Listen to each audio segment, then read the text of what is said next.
Assalamualaikum warahmatullahi wabarakatuh, and good morning or good afternoon to each and everyone. So I am Karen S. Tamandan at nandito ako sa inyong harapan ulit para explain kung sino yung pagbibigyan ko ng aking soap basket at bakit siya yung naisip kong pagbigyan. So ang pagbibigyan ko is ang aking mother. Of course, sinabi mo, ma'am, is like, ang pagbibigyan is like kung sino yung binavalue mo sa sarili mo. Like, sino yung binavalue mo sa buhay mo. Of course, yung mom ko.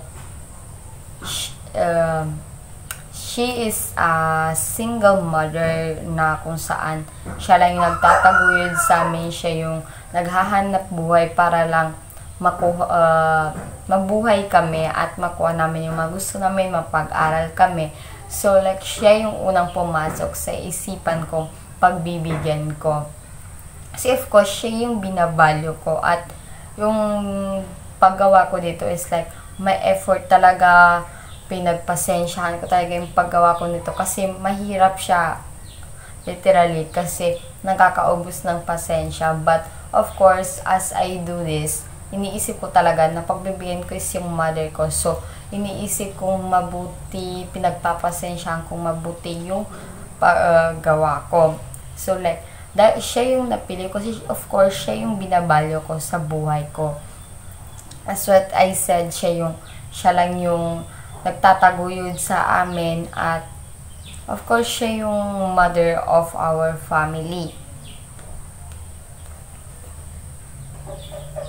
At siya din yung naghahanap buhay para sa amin. At of course, related itong ginawa ko sa kanya. Favorite color niya yung color brown at color white. At saka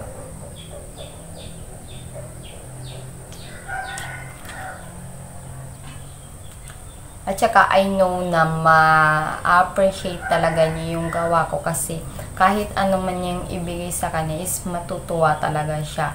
Ganyan siya ka-simple, like as what I said sa meaning ng white, pure, simple, ganun lang siya kasi like pinalaki niya kaming simple lang and a grounded person. Like, be humble lang as always, huwag kang mga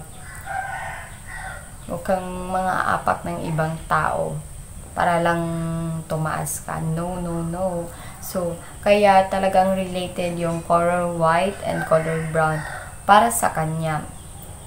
Siya yung the mother of the family, siya yung the security namin, siya yung comfort place, which is like a pure mother that always do her best for her children. So, yun, siya yung naisip kong gawaan kasi siya yung binavalue ko sa buhay ko. And that's all po. Thank you.